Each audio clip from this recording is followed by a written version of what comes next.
At 12 years old, Chloe Cole decided she was transgender.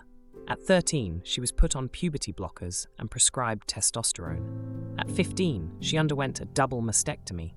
Less than a year later, she realized she'd made a mistake.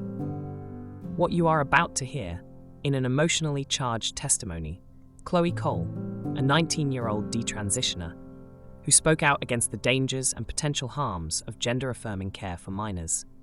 Drawing from her personal experience, Cole revealed the shocking truth behind her detransition journey and called for bans on such care to protect vulnerable young individuals.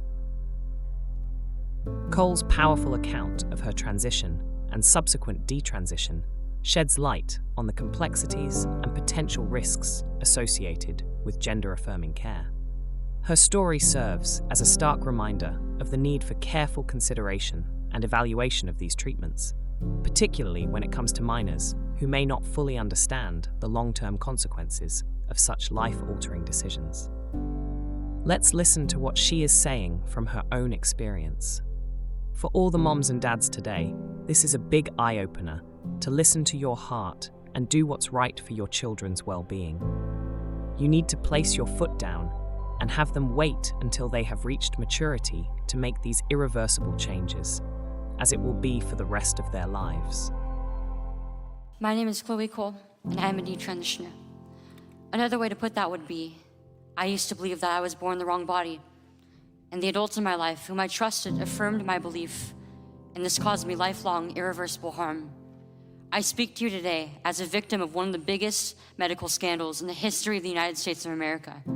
I speak to you in the hope that you will have the courage to bring the scandal to an end and ensure that other vulnerable teenagers, children, and young adults don't go through what I went through. At the age of 12, I began to experience what my medical team would later diagnose as gender dysphoria. I was well into an early puberty, and I was very uncomfortable with the changes that were happening to my body. I was intimidated by male attention, and when I told my parents that I felt like a boy, in retrospect, all I meant was that I hated puberty, that I wanted this newfound sexual attention to go away, that I looked up to my brothers a little bit more than I did to my sisters. I came out as transgender in a letter I sent on the dining room table. My parents were immediately concerned. They felt like they needed to get outside help from medical professionals, but this proved to be a mistake. It immediately set our entire family down a path of ideologically motivated deceit and coercion. The gender specialist I was taken to see told my parents that I needed to be put on puberty-blocking drugs right away. They asked my parents a simple question: would you rather have a dead daughter or a living transgender son? The choice was enough for my parents to let their guard down, and in retrospect, I can't blame them. This was the moment that we all became victims of so-called gender-affirming care. I was fast-tracked onto puberty blockers and then testosterone.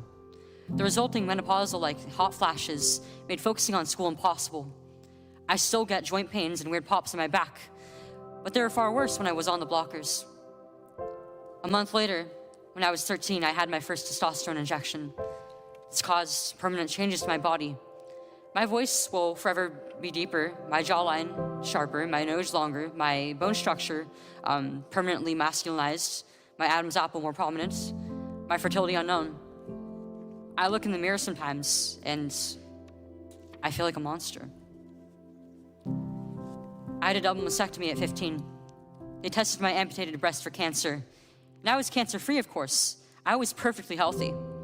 There was nothing wrong with my still developing body or my breasts, other than that, as an insecure teenage girl, I felt awkward about it. After my breasts were taken away from me, the tissue was incinerated. Before I was able to legally drive, I had a huge part of my future womanhood taken from me.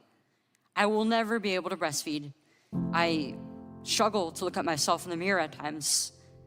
I still struggle to this day with sexual dysfunction.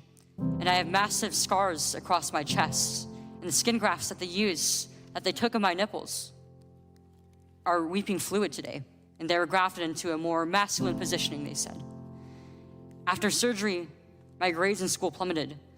Everything that I went through did nothing to address my underlying mental health issues that I had. And my doctors, with their theories on gender, thought that all my problems would go away as soon as I was surgically transformed into something that vaguely resembled a boy. Their theories were wrong. The drugs and surgeries changed my body, but they did not and could not change the basic reality that I am and forever will be a female. When my specialist first told my parents that they could have a dead daughter or a live transgender son, I wasn't suicidal. I was a happy child who struggled because she was different. However, at 16, after my surgery, I did become suicidal. I'm doing better now, but my parents almost got the dead daughter promised to them by my doctors. My doctors had almost created the very nightmare they said they were trying to avoid. So what message do I want to bring to American teenagers and their families? I didn't need to be lied to. I needed compassion. I needed to be loved. I needed to be given therapy to help me work through my issues, not affirm to my delusion that by transforming into a boy, it would solve all my problems. We need to stop telling 12-year-olds that they were born wrong, that they are right to reject their own bodies and feel uncomfortable with their own skin. We need to stop telling children that puberty is an option, that they can choose what kind of puberty they will go through, just so they can choose what clothes to wear or what music to listen to. Puberty is a rite of passage to adulthood, not a disease to be mitigated. Today, I should be at home with my family celebrating my 19th birthday, and instead I'm making a desperate plea to my elected representatives. Learn the lessons from other medical scandals like the opioid crisis, to recognize that doctors are human too, and sometimes they are wrong. My childhood was ruined along with thousands of detransitioners that I know through our networks. This needs to stop. You alone can stop it. Enough children have already been victimized by this barbaric pseudoscience. Please let me be your final warning. Thank you. Today's your birthday? It is. You're a beautiful, brave woman. Thank you for being here. Thank you. A question for you, Ms. Cole, and first of all, thank you for being here.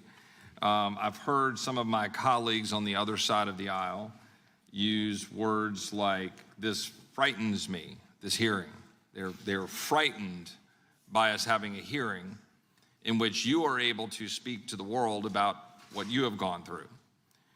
And I've heard colleagues on the other side of the aisle say, life is worth it, in the context of pushing a particular worldview and saying life is worth it. I would just ask to say that I just want to make sure that you know, like from our standpoint, that your life is worth it, and that the people that have gone through this, that your lives are worth it. And I'd wondered if you'd like to comment on the worth of your life and the social pressures and the pressure placed on you to pursue a path that you now believe was not the correct path. I think we're all on the same page here, that everybody's life and right to happiness is worthy. And that's what we're all fighting for, even if we don't necessarily agree on what that means. And if I may ask, would I be able to address another witness? Through the chair, you may. So you may speak to me and reference any other testimony you wish to. Okay. Well, Mrs. Reynolds. And you can direct it to me and say that what Ms. Reynolds talked about you want to respond to, and you go ahead. Well, I understood that Mrs. Reynolds is scared for her child. And I just want to set the record straight that I don't hate her. I don't think anybody in this room hates her. In fact, I see my own mother and my own father in her, and that she dearly loves her child, and she's doing the best with what she's been given. And unfortunately, it's not much. And for that, I'm sorry. I mean, I think every parent deserves the utmost grace and guidance with how to help their child. That being said, I don't wish for her child to have the same result as I did. I don't wish for anybody to regret transition or to detransition, because it's incredibly difficult. It comes with its own difficulties, and it's not easy. And I hope that her child gets to have a happy and fulfilling adulthood, however that may look like. Well, thank you for that, Ms. Cole. I think it was heartfelt, and I know that a number of us share your view. One last question as my time is winding down. Do you believe that the American healthcare system failed you? On every single level. Thank My you. doctors and systemically. Thank you for being here. No matter what drugs I took, no matter what I was doing to my body, I was just wearing a mask. I was reliant on a weekly dose of shots, on this compression device to hide my breasts, to hide the truth about who I really was. And it was killing me on the inside. I think it's a medical scandal that we allow doctors to do this to kids. It's experimental treatment. The rest of the world is starting to realise this.